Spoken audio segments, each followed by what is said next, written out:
I'm Tom Vasel, and welcome to Lookback. This is where I go back and take a look at reviews that I did a year, 5 years, and 10 years ago, and tell you where I'm at on these games right now. So we'll start with last year. First of all, I took a look at Dicetopia, a game I thought I would really enjoy about rolling dice and seeing where you place them and stuff. Wow, I just really dislike this game. Although I've noticed it has had expansions come out, and it seems like a lot of people enjoy it, but it did not go over well for me at all. Neither did Cerebria, the card game. Now, I wasn't a huge fan of the board game, but the card game was something completely different. It's like a take that game that's super complex, where I don't think complex players are going to like it because it's take that, and I don't think take that players are going to like it because it's all over the place. TV show's a game I almost liked, but it's not really a game. It's just kind of, hey, we're putting on a funny TV show, and everyone's doing it together. It's more of an activity than a game, and it's okay. Shikoku is a really weird game. I'd give it a higher rating, but at the end of the day, it's simply just a game in which you are trying to be second place.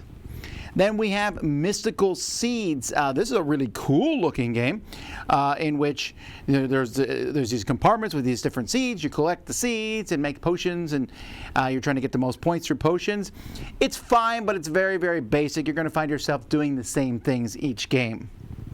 Netatanka, man, this is a really cool looking game, really cool theme, worker placement, a cool idea that if you put a worker down and then a worker in an adjacent spot, you get a bonus between them. That's awesome. The problem is it's not as good as I wanted it to be, because often when you put a worker down, then you just got to go to the place next to it, because if you don't, you're losing that extra resource. So it actually felt like it was limiting your options.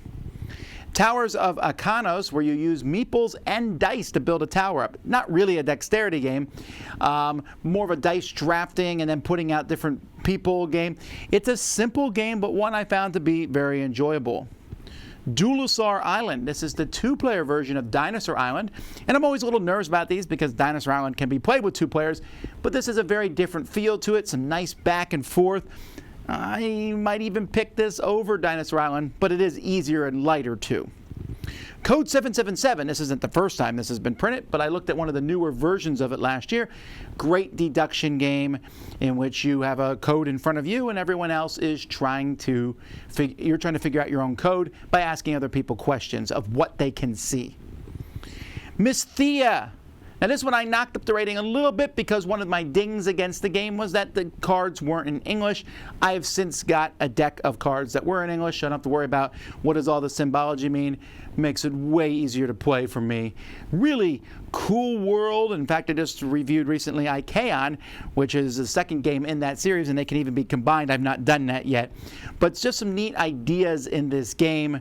Kind of like a fighting game with special abilities, and there's also big monsters roaming around.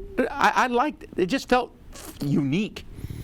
And then Lost Cities. Lost Cities, fantastic game, just reviewing the newest version from Thames and Cosmos. If you're looking for a great two-player game to play with somebody, you can't do much better than Lost Cities. 5 years ago, I took a look at Emergence Event. This is a space game that's like, hey, a sandbox game, do what you want, but it's really restrictive.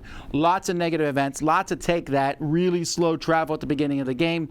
It's kind of like Xayah, except Xayah exists and is way, way, way, way, way better. Promised Land, 1250 to 587 BC. This is a game in which it's a historical game where you are trying to control different areas, but it's very, very, very scripted. I think the idea of the game is interesting. It's just kind of, I don't see that there's going to be a whole lot of difference from game to game.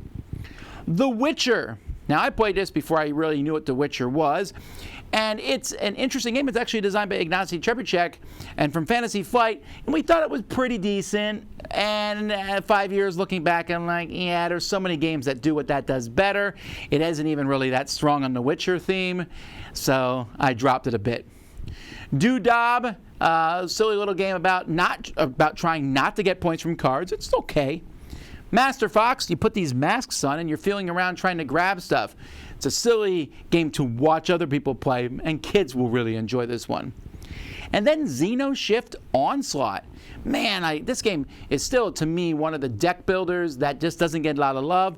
It's a cooperative deck builder where you're all working together, and it's kind of feels like Starship Troopers, the movie, where these big nasty bugs come in, and I'm fighting mine off, you're fighting yours off, and occasionally I'll throw you a card that can help you, and you'll throw me one. It's really neat, and it really pushes the cooperative stuff a lot. 10 years ago, I took a look at Ablaze, which was a reprint of Furio. It's a fire-spreading game, except it's really, really abstract. Just didn't like it. It was too abstract for me. The idea of putting out fires is neat. Meh. Aladdin's Dragons, the card game. I like Aladdin's Dragons a lot. Unfortunately, the card game was just okay. Sometimes the card game can go a different route than the board game. This one tried to do a little bit of what the board game did, but the board game had cool pieces and a bit of fighting back and forth to see who's going to win something in like a semi-secret auction, and the card game just kind of didn't do all that. And then Forbidden Island. Wow, 10 years since Forbidden Island has come out from GameRight. Still a fantastic cooperative game that works for families. Yes, Forbidden Desert I think is better, but if I meet some people who've never played a cooperative board game before, Forbidden Island would probably be the first one that I would point them to.